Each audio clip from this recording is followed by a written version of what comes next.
Good afternoon, everyone. Thank you so much for joining us here on the School District of Palm Beach County's Facebook page for a live question and answer session today with our school district leaders. We have Superintendent Dr. Donald Fenoy here, as well as Chief Operating Officer Wanda Paul, joining us to answer your questions. My name is Amy Littman. I am a communications specialist here for the district. I will be moderating this Facebook Live. So as you're asking questions, I will be posing those questions to our school leaders here to get you some answers for those.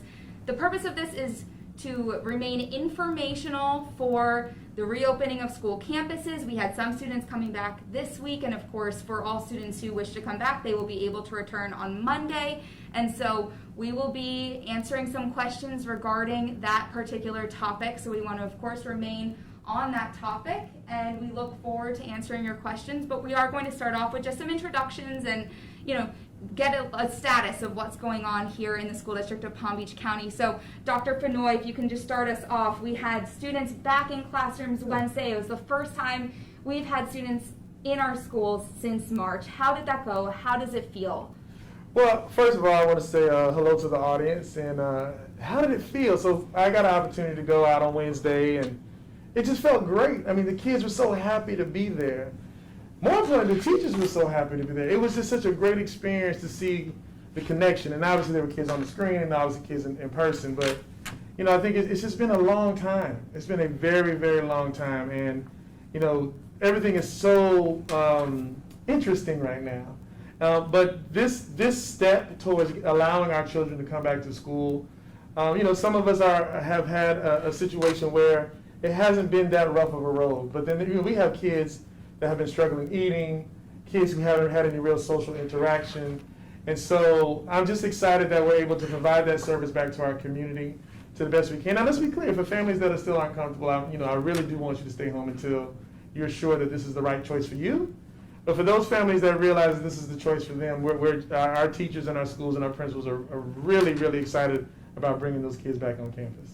And just so everyone has a little background as well, in addition to being our superintendent, your son goes to school in this school district. Mm-hmm. He will be returning on Monday, right? Can you just let us know a little bit about how you're feeling with your son going back? Yeah, as a family, about 2 weeks ago, we made the decision that, he made the decision that he wanted to go back to his middle school, and my wife and I talked about it, and he's doing a lot of hand washing and facial covering, and he just he's ready to go back to band and hang out with some friends, but he also understands the seriousness of his ability to stay in school is going to be predicated on him following every rule that school has in terms of social distancing and walking in hallways and sanitation, and he understands his part in this. And so, I'm excited for him because, for 6 months, he's just basically been around the house. And so, I've been coming to work every day, my wife has been going to work every day. And so, he and I'm sure a lot of other kids are just so excited about seeing some friends and just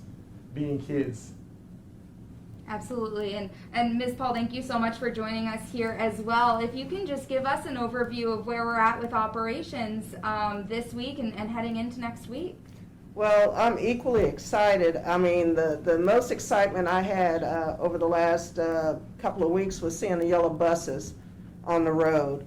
That gave us a sense of a normal situation. Our bus drivers were excited to be back, and so overall, we haven't stopped working. We've worked from mid-March to this day on Monday, and of course this last Wednesday to start school. That's what we do. And so our maintenance technicians, maintenance workers, our bus drivers, our food service workers that never stop working, construction, everybody's just really hyped and excited to get back to school. I feel like it's my first day of school again. No, I think we'll all have those butterflies, right? Yeah. Waking up on Monday morning and getting ready for students to come back into our schools. I mean, that's what we're here to do, right? Right. So we are getting lots of questions, which we very much appreciate from people. We're going to start moving through some of those now. One question we have is about athletics. Will students have to return to school and be doing in-person learning in order to play sports, or if students are doing distance learning, are they going to be able to play? Yeah, so while the students are in distance learning, they are still in school. So there's no difference. So as long as they're registered in school and they're going to classes, whether it's brick and mortar or virtually, they can still participate in the sports that are available at their school. Great. And just talking a little bit about, while we're on the topic of athletics, physical education, recess, how will masks work for physical education as well as for recess? So in our policies, masks are to be worn at all times, even outside. Now there are some cases where there's a waiver process that families can go through, but schools will decide how recess is done. Again, we have 179 plus schools. We have over 30 million square foot of air conditioned space. There's over 2,200 square miles in Palm Beach County. So there's a lot. So there's no way we can dictate recess rules from the central office. So each individual school will decide, those recess policies and practices in their own facility. Absolutely, and that's something good to remind people as well, that at the district level there are certain decisions that the district makes, and then there are also certain decisions that are made by the principals based on their school population and their school sites. So a lot of these sort of questions can also be posed to principals to find out some more specifics about people's own schools and what children will be doing at that specific school. And so, Ms. Paul, we have a couple of questions for you. Hal wants to know, are bus drivers being trained on safety procedures? Yes, they are, and one of the things that they will do, which is not typical, is that they will sanitize the buses between routes. As I said before, they will all wear facial coverings, and in terms of children riding a bus, they'll be spaced out appropriately. And we have some of the most incredible people as bus drivers, and so this is like they're getting the rest of their family back when they start school. So they're pretty pumped about it, excited about it, and we treasure them, and we want them to remain safe. So, as I said before, incredible people that work for this district, and they're excited. And while we're on the topic of buses, people had to register or have to register for a bus this year. That's a little bit different rather than just being automatically assigned a bus stop. They have to go through that Make Your Choice form on the student portal in order to do that. But people do have some questions about, have there been any route changes or stop changes, especially for those courtesy riders? So we have tried to keep it the same as it was last year. And again, this is a new process. It helps us to better know who's on our buses. And so we have tried to keep it pretty much the same, but there are some, a few glitches, and we've reached out to parents and they've reached out to us to try to resolve it before Monday. But we're not refusing transportation for our students. If you rode the bus last year, you're definitely going to be on it this year. We just need to make sure that all of your information is updated, your address and so forth. And if you have any questions, of course, you can go to the website and get the contact numbers and all of that. But our people are standing by, waiting for the kids. And there is that transportation call center that's open for people if they have questions. Absolutely. Well. I was there the other day, and they're answering those questions and waiting for those calls. So please don't hesitate to reach out to us. Great, thank you.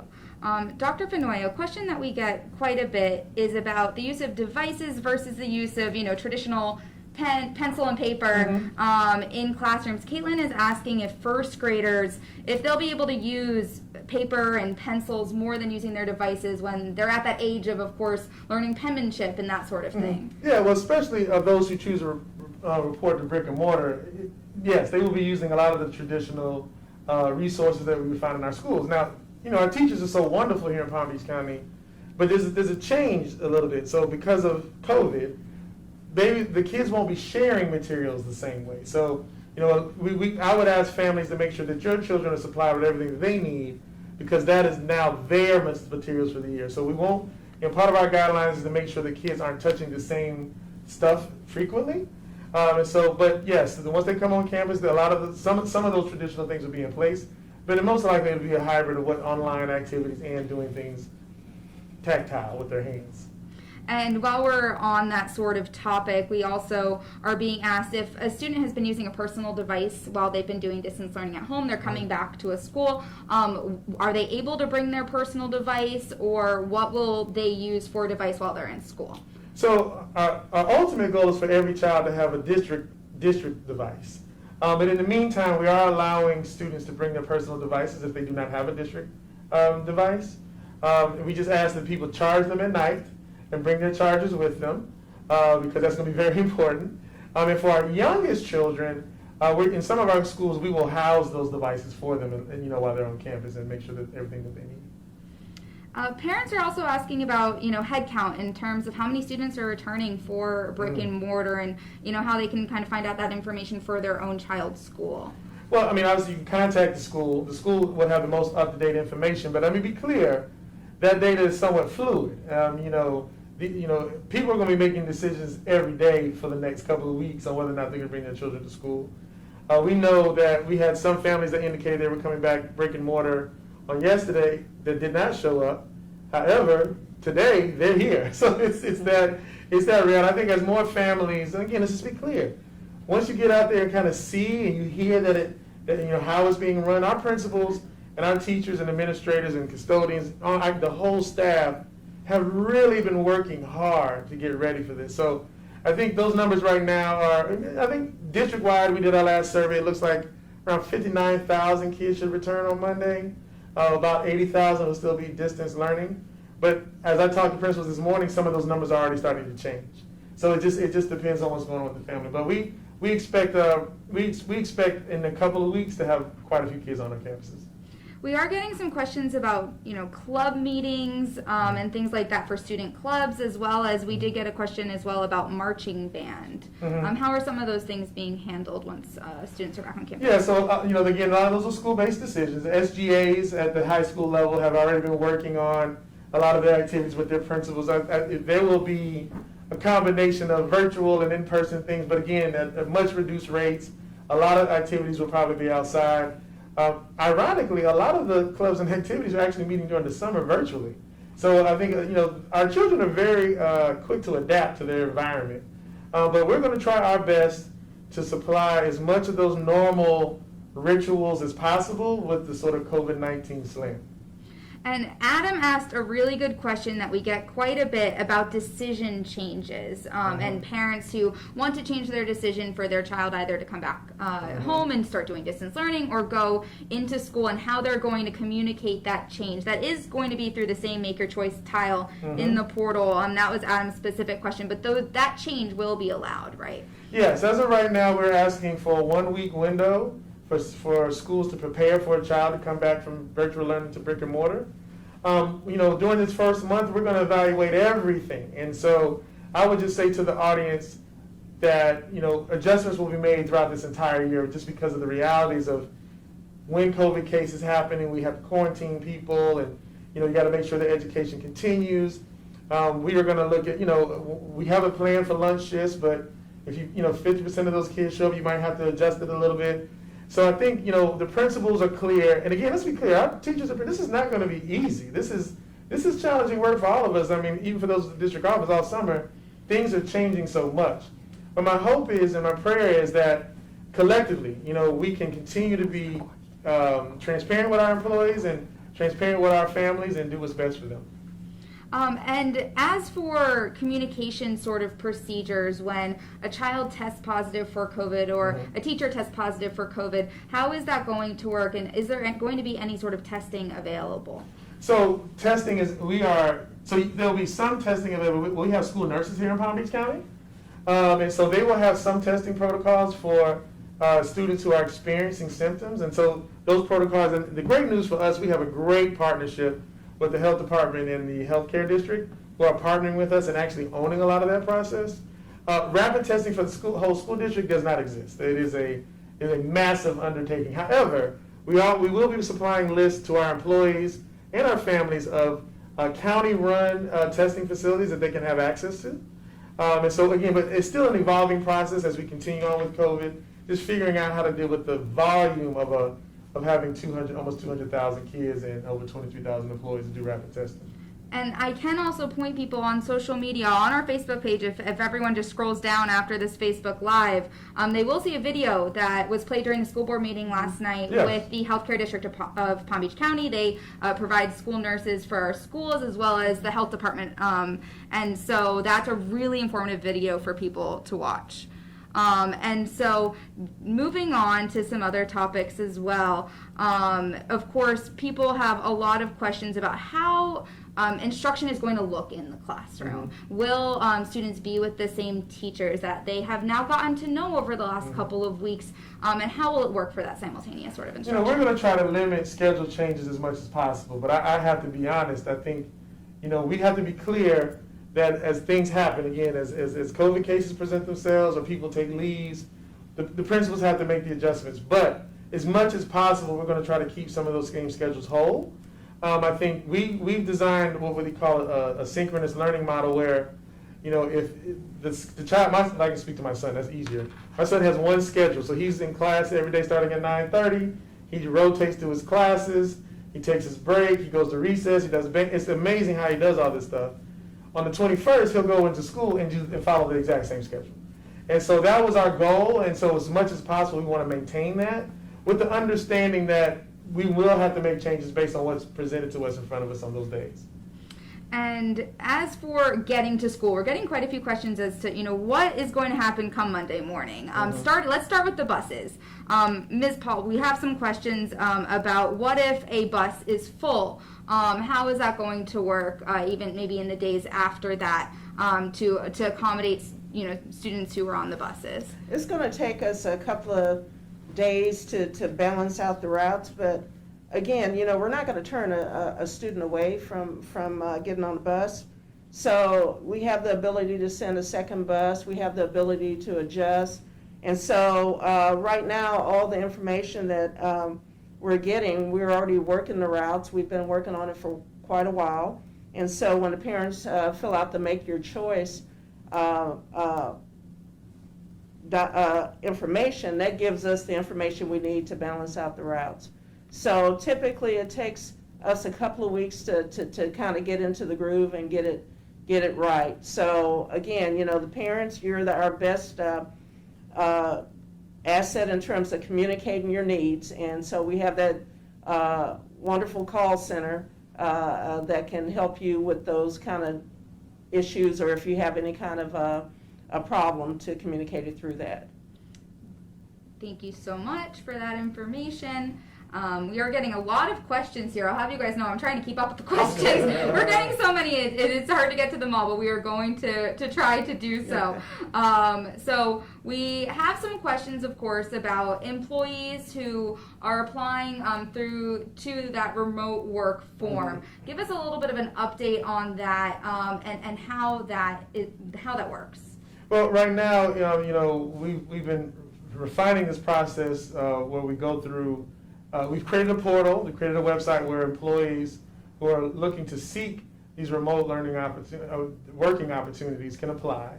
They are run through the process in which whatever they're qualified at is then prioritized, and then that information is submitted back to the employee and then ultimately to the school. The school then, they have to build their schedules. They build the framework for their building, and so where they have those options available, the people at the top of the priority list go first. And then that's kind of the process as it is today. Again, because all of this is so new, we will continue to refine the process. I think people who get conditional approvals through medical is pending on an actual placement. As time goes on, we might actually be able to create some more opportunities once we figure out and get the sort of steadfastness of the schools. Right now, with just a few kids coming back, and then it's going to grow over the weeks, until we can get like a regular rhythm of what that looks like, then I think our principals will be in a much better situation to create more opportunities for distance learning.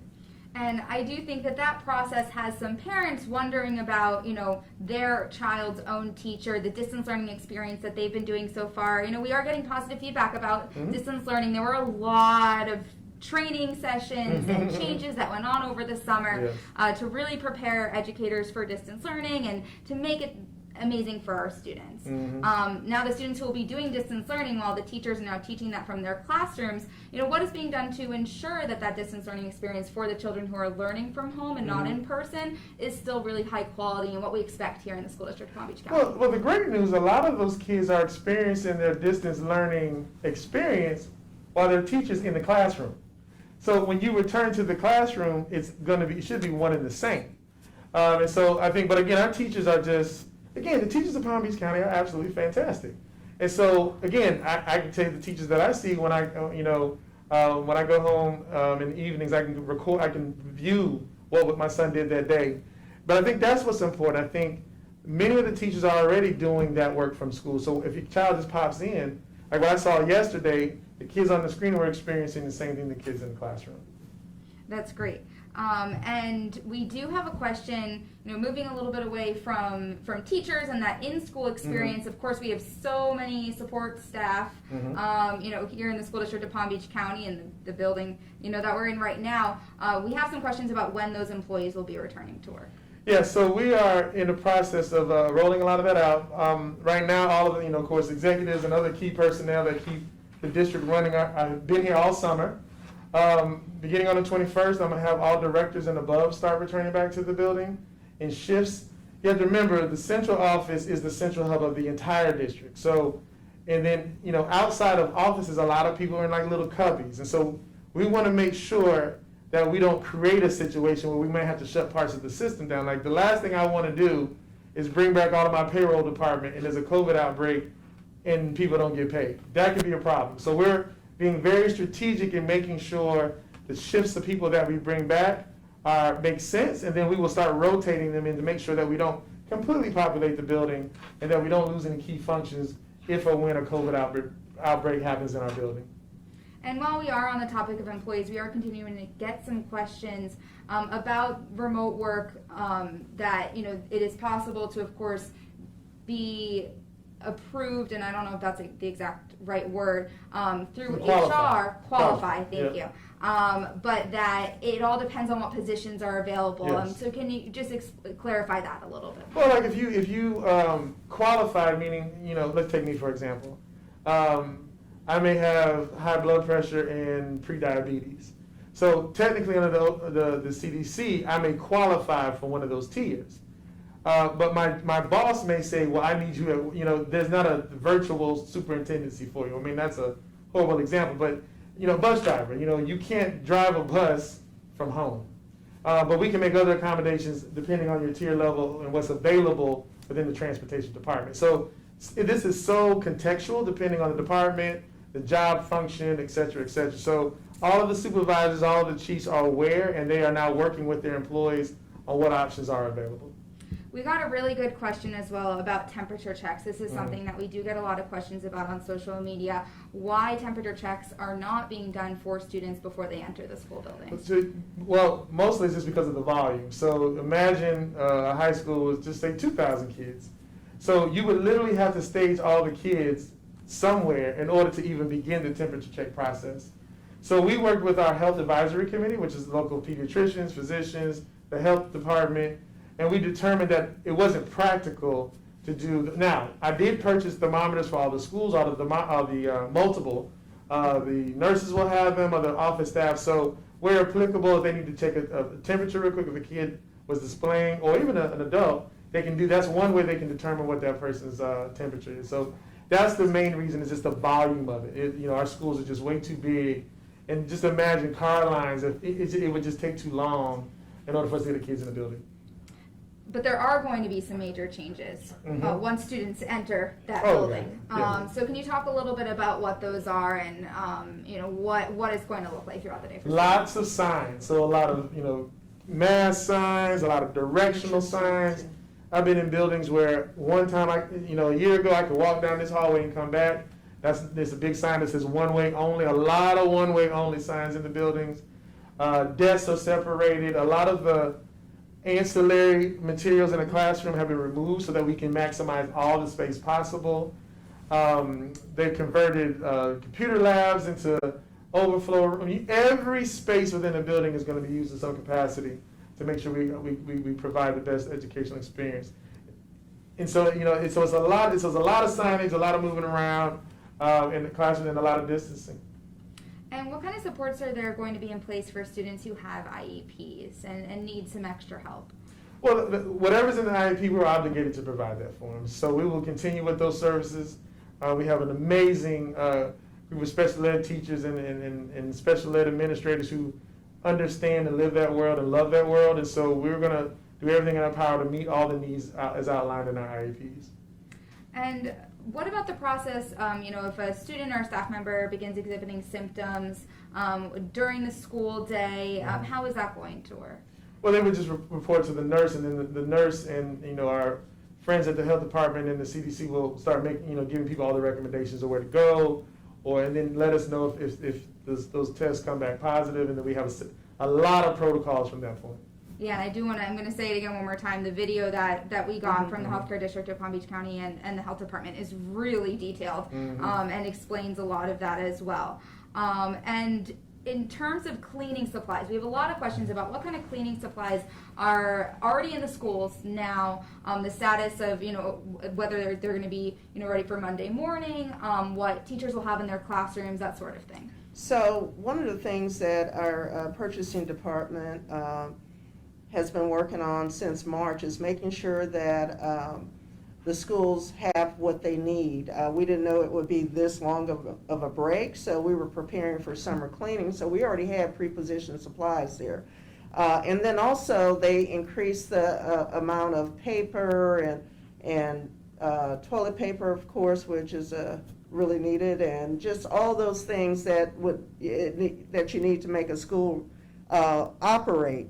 And in terms of chemical supplies and all of that kind of stuff, yeah, we're in really good shape. Just our purchasing department and CFO were very forward-thinking and working with our team to make sure that we had everything we needed. One of the challenges that obviously all school districts have is we're asking for the same stuff. So the fact that our purchasing department got ahead of it, and our custodial supervisors, coordinators, and team out there really put eyes on it to determine kind of what our requirements were, and then also they will continue to monitor to make sure we have what we need. In addition, one of the things that we're using are wipes, the sanitized wipes in every classroom. This is something new, so the students can clean their desk while they're in the classroom, and the teacher can kind of wipe down their personal area. And then, of course, we'll do our normal cleaning protocols. And then we have enhanced cleaning, where we're looking at cleaning doorknobs, light switches, and all those high-touch areas on a routine basis, cleaning restrooms every 2 hours, water fountains, and so forth. So our team is really engaged and ready to go, and ready for kids to come back to school. And there also have been some upgrades with air filters. Can you Right. explain that process as well? So we are in the process of converting from MERV 11, and tell me if I get geeky over this, to MERV 13.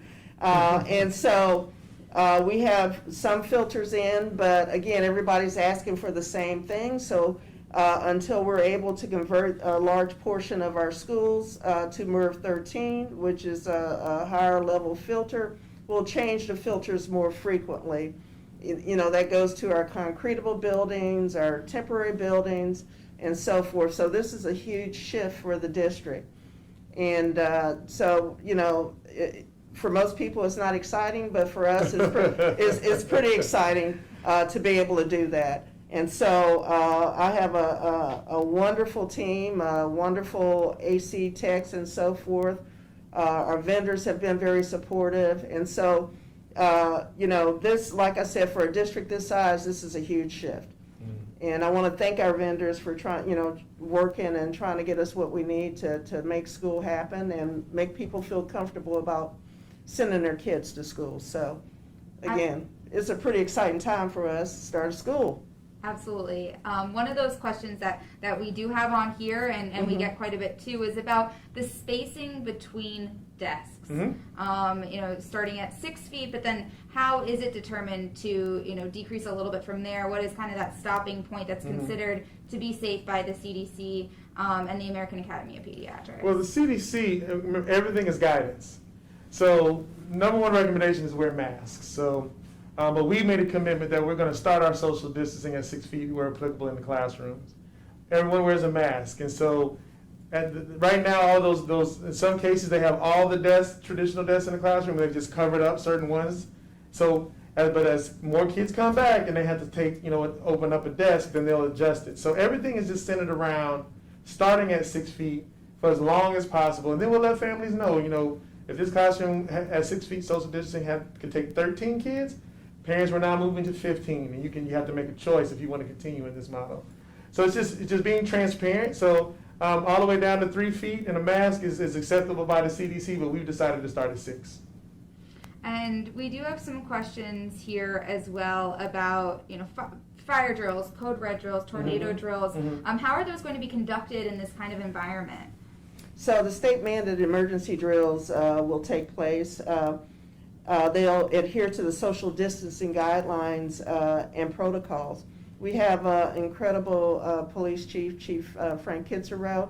So he has put this information out to the schools and to the parents or to the schools rather, and administrators. So they know what to expect. And so, we're going to continue, the work that we need to do. And part of that, and a major part of that, is keeping our kids safe. We have a question from Karen about cleaning supplies. We were talking about cleaning supplies before, and I've seen this on social media over and over again. There is some anxiety surrounding running out of cleaning supplies. What can you say to assure people, that we are ready? Well, again, as I said before, we have an incredible purchasing department, and they haven't slept since March. So I don't see that as a challenge for us. We're heavily stocked. And then also, we have electrostatic sprayers that help us. We use them on the buses to sanitize the buses, and so we have different options to use. So we're in pretty good shape. And we do have there's a question on here, I can't remember who asked it. These questions are buzzing in so fast that sometimes I lose the exact one. But I saw a question about some interest from PTAs in purchasing some sort of, safety upgrades or cleaning supplies or plexiglass, UV air filters, those sort of things. Is that possible for the PTAs to do? I would argue right now, I would start with the simple things. If they can get a hold of some wipes, get that to the schools. When you think about, back to school supplies, tissue, paper, but there's some wipes in there. I think we'll never need enough. We can never get enough wipes. I think we start getting into, UV lights. The maintenance department, they have to handle. Again, we have 30 million square feet of air conditioned space. And it would probably greatly surprise people how much that stuff costs in industrial size air conditioning units. But I think, again, this is going to be a process. Again, right now we don't know what we don't know. And so we're moving forward with the information that we have. But once those doors open, I'm sure PTAs and SACs and principals will have all kinds of ideas of things that they want to do to try to, in their own context, maybe upgrade their facilities. And this question, and this kind of relates to PPE in a way, about teachers and staff who work directly with students with disabilities where they might not be able to socially distance themselves from their students. So what sort of protections are in place for those teachers in terms of PPE? Those teachers will all have, in most cases, have medical grade PPE. And so, we have some schools that are specifically designed for our students with disabilities. And so those schools are already open. But as of today, we have those materials. We have all the different types of masks and shields and gowns and gloves and then all the cleaning supplies that Mrs. Paul brought forward. We did get a question about some of the parents who would like to donate cleaning supplies, about the types of cleaning supplies that they're able to donate. I know we have some regulations over chemicals and things that are used in our schools. Well, we have a very specific chemical line that we've used in the district for a long time. So.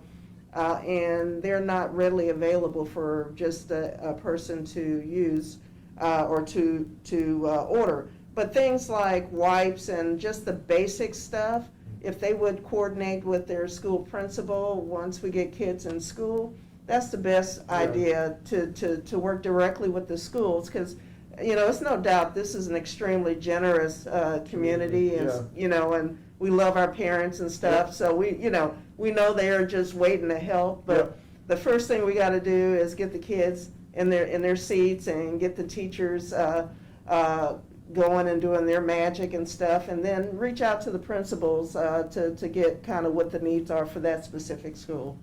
And what are the status of playgrounds right now? Some parents are asking about playgrounds. So right now, I think it is the first 60 days, the playgrounds are closed.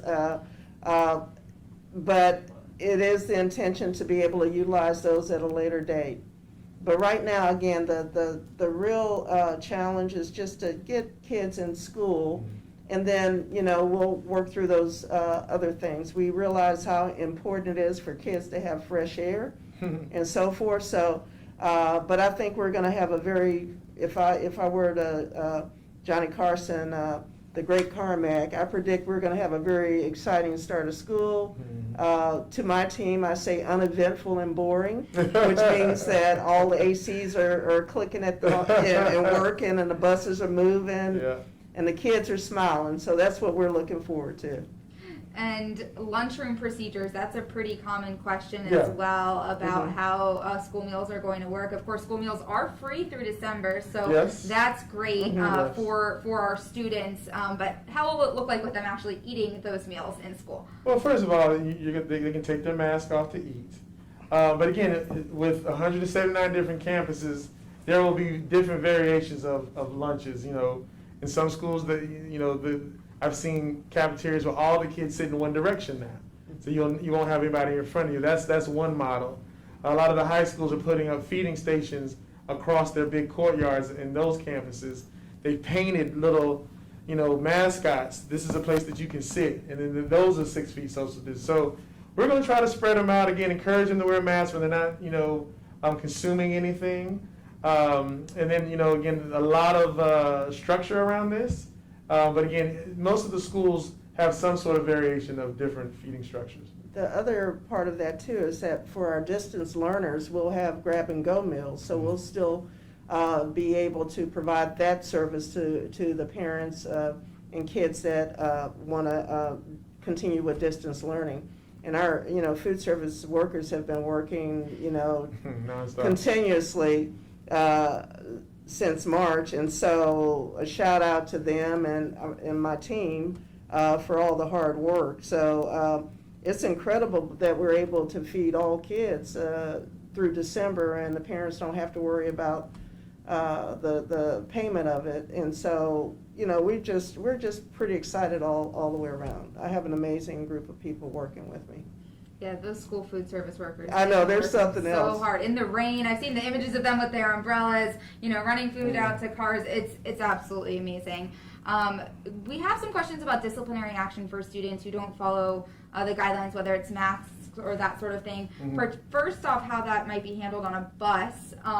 Mrs. Paul, if you're able to answer, what will the oversight be for students following regulations on buses, and then we can kind of go into in terms of schools. So as I understand it, it goes back to the school. If something happens on the bus, it goes to the principal of the school.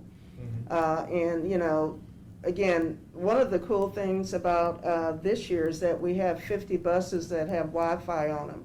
So the kids will be able to use free Wi-Fi as they go to school. And so I predict that hopefully we won't have those issues because they'll be engaged at least on 50 buses. So we're pretty excited about that. Let me be clear. I think one thing that I would say is, we're not looking to discipline kids.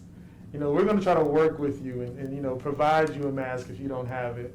And again, this is uncertain times. This is all different. So our goal out the gate isn't to discipline people. But, once you start making other people safe, and we'll deal with those things on the individual. Our principals are, just wonderful people, and they'll work through that with their administrative teams. But again, our goal is not to start by disciplining people for, making mistakes or just not having those things available. So we're going to first start to see, can we give these, let us try to provide these for you before we make it a disciplinary action. We have some questions as well about standardized testing and what our expectations are for this upcoming school year. I know our schools are offering the SAT for September and October. And then what about, looking beyond that as well? As I understand it right now, our standardized testing schedule is what it was last year. So now, everything is subject to change, and we don't actually determine that. That is determined by the Florida Department of Education. So as of right now, we haven't got any indication that we're not going to have standardized testing this year. And one of the questions that we do get a lot about, the why behind some of our different, mandates and protocols and things like that. And one of those whys is, why do students have to wear their masks when they are 6 feet away from each other in a classroom, or whether it's, recess or that sort of thing. Can you explain, the reasoning behind some of these decisions and the decision making that happen? All of these, well, first of all, it's in our policy. So our board has said this is what we're going to do here in Palm Beach County. But even that policy is predicated on guidance from the CDC and other factors. So, again, we're just trying to be as nimble as we can with the information that we receive, and this is the decision that the board has made. And then I'm just, continuing to go through here. These, and everyone should know that these questions scroll so fast. That's why I summarize them, because the second I have your question up, then, another one pops right up. Mm-hmm. So I'm trying to summarize and try to answer as many people's as we possibly can. But we have questions too about, hand sanitizing stations. Is that something that is going to be in schools now, or what will hand washing procedures be? Well, basically, we're going to, as we've done all along, encourage people to wash their hands. We have provided a hand sanitizer to schools to use. Hand sanitation stations are basically a place where you have hand sanitizer. So it sounds fancy, but that's really what it is. And so, just making sure that we train our kids and make sure that they wash their hands. That's a good thing. If there's anything positive, people are washing their hands regularly. And that is so important to prevent the spread. So we're doing everything we can to keep our kids safe and our staff safe. What is the status of plexiglass dividers? For front office staff, I believe that was one place where plexiglass was going to be added, as well as for teacher desks. So where is that at right now? So we're still getting quite a bit of the plexiglass in. My team is working around the clock to get in position.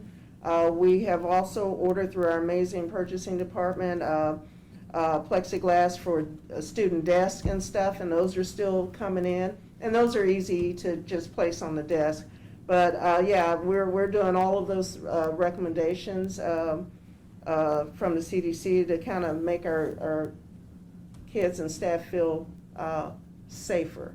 And that's the goal, so we can get back to educating kids. So, again, our purchasing department has moved mountains. Our team has worked around the clock, and they will continue to work.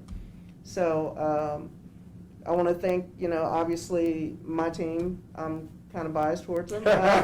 If you can't I keep saying my team, but they're our team. Yeah. And encourage them, for all the wonderful things.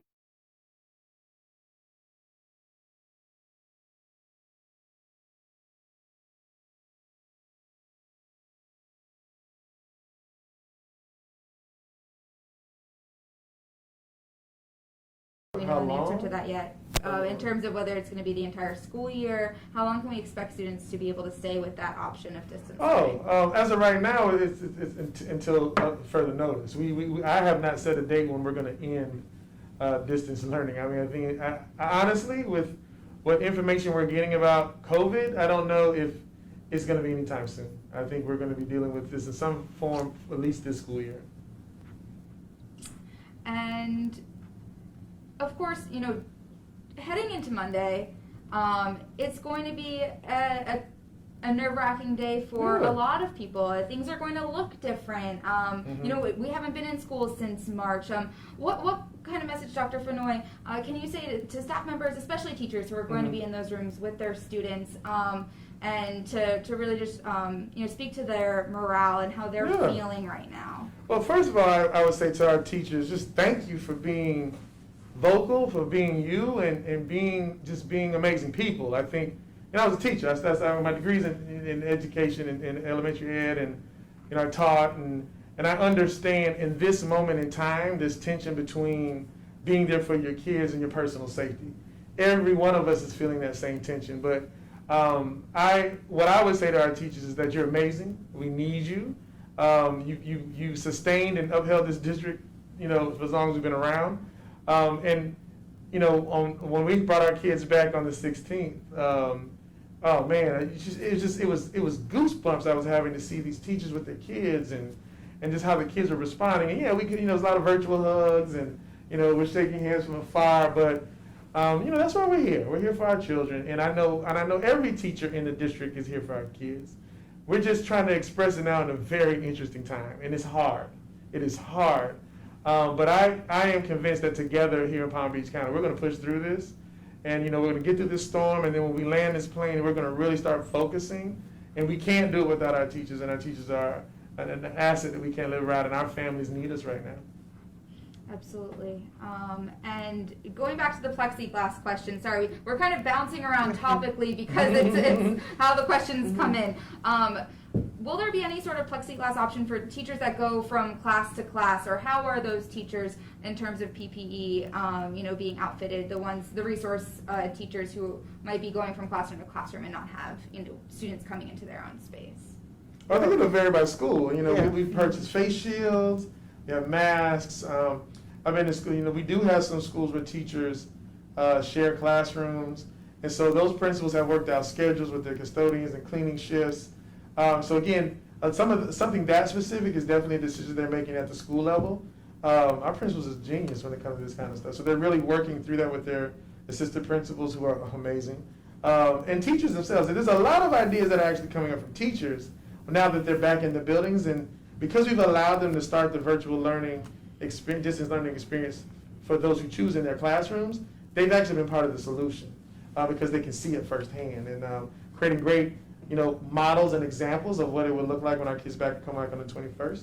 But again, it's a lot of that is going to have to be designed based on the uniqueness of those individual campuses. And we talked about this at the very beginning, but we have a question about it. Some people are just tuning in now, and I think it's really important.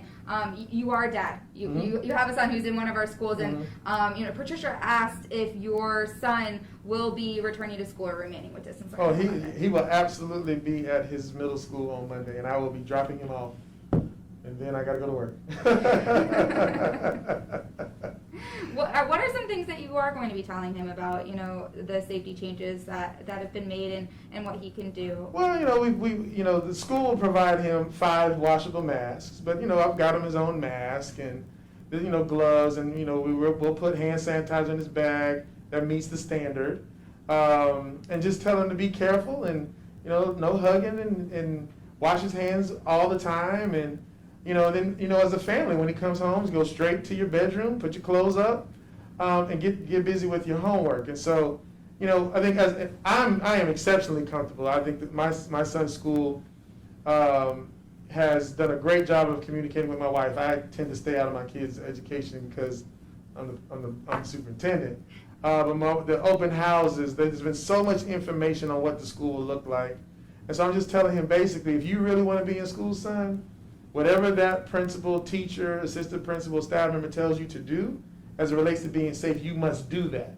That's how you're going to be able to maintain this normal experience that you want. So my message to any child is that wants to come back, when you get there, follow the rules, and we can keep it open. And one of the questions that we get a lot, and we are continuing to on this Facebook Live here today, is about communication of cases, and something that I want to make sure to bring up is the dashboard. Yep. Can you explain that a little bit and how the public will be able to access Yes, that? our team has built a COVID-19 dashboard that families will be able to access from our website. That you just you go to your school, and you will be able to see the number of COVID cases. Now, we're being very careful not to, identify people, no names, anything like that. But we will definitely be reporting out COVID cases so that families can make the most informed decisions possible. And another question again about making those informed decisions and flexibility with continuing to do that. Parents will be able to, have their child do distance learning. If they decide that they want to do that even after sending them in, correct? There is that flexibility that they can keep their child at home. Yeah, they want to, yeah. I mean, well, let's be clear. If they are in a classroom and they come in contact with someone with COVID, then I'm going to mandate that they stay home. So the answer to that would be yes. Yes, absolutely. In that case, I meant more. If someone finds out that there's a case at a couple schools over, and they decide, hey, we want to do a distance learning for a little while longer. That flexibility is there. What about monitoring and cleaning procedures for bathrooms, or monitoring students with social distancing in bathrooms or locker rooms or things like that? So, as I said before, we're going to clean, the custodians are cleaning the restrooms every 2 hours and wiping down high-touch areas and so forth. But in terms of monitoring restrooms, that falls to the administration at the school. Yeah, they have In plans for terms that. of social distancing and that Yeah. sort of So thing. that, locker rooms and places like that Mhm. will probably be limited access in the beginning. I kind of met with the high school principals about that. We have a lot of protocols, obviously, around athletics. And so, in addition to the extensive cleaning in those spaces, you just want to make sure that kids aren't congregating. And so I think that's what, so schools have worked out some of those protocols. Again, that's another thing I would say to the kids. As the year progresses, your principals are going to make shifts and adjustments to the plans. And everybody just has to be on their P's and Q's as it relates to that. And teachers have asked, what their options are if they aren't able to secure a remote position. Right now, if they aren't able to secure a remote position, I need to contact HR and see what those options are. They have leave, all their leave protocols are still established. Leave availability is still in place. So, but HR can give them very specifics to their specific situation. And all of that information, FAQs for Mhm. staff members are on the hub. Yep. There's a lot of detailed information about what those processes look Yep. like, what options are Yep. there for them, as well as just answers to general FAQs. A lot of these things that we talked about, they are in the FAQs that are on our website, and we want to continue to, let people know that information is there. And if they have school site-based specific questions, those are best to tell the administration. And so heading into Monday, we're going to wrap up here. Yeah, okay. And how are you both feeling, and any other remarks that you would like to make? Yeah, I think heading into Monday, I'm just excited. I'm kind of, I've been doing this for 20 years, almost 22 years now. And this is nothing like the first day of school, because there's high anxiety, there's high tension, there's high excitement. So you have this confluence of all these emotions. I think right now here in our COVID unprecedented times, there's a little bit of extra, right? So we've been working furiously over the last 6 months to get ready for this day. But I know for me personally, when those kids, you see those smiling faces get out those cars and start walking in those doors, all the stress and trauma of getting to this point will start to relax itself, right? And I think, so that's what I would say to everyone, be patient with us, ask the right questions as much as possible. Be there for each other. If you need someone to talk to, again, a lot of us have been away from people. And so we've really got to be patient as we start pushing people back into this rhythm. Again, hopefully our behaviors have changed where we're not, to my high school kids on the weekends, no house parties, no late parties. You have to just be mindful of that. We're seeing what's happening on college campuses, and I don't want that here. And so, wash your hands, keep your distance, keep your mask on, and just be mindful of the people around you. But it's a great day here in Palm Beach County, and we're going to make it work, and we're going to make it work. And if something slips, we're going to fix it. That's my mindset. It's always about continuing to move forward and getting better every single day. And so, again, this is the most amazing place to work. And I think because we have such amazing staff members, again, all the way around. These people are dedicated to making sure these kids have a great experience, and I have their back 100%. And Mrs. Paul, how are you feeling heading into Monday, and Well, your team? You talk about how incredible they are. We all absolutely know that and recognize that. I'm sure you're all excited. Well, we have a few things that we're wrapping up, and making sure that, the air's running. We're going to start it early. The buses are running. I'm just excited to see all those yellow buses roll out in the morning at 5 o'clock, and 6 o'clock. And so I'm just really proud of the team, because I know they have pushed through a lot of stuff to get us to this point. So I'm just real proud of the whole division, and the collaboration between the other divisions and departments has been incredible. And we wouldn't have made it this far if we didn't have just a very high functioning team. So I'm very proud of them.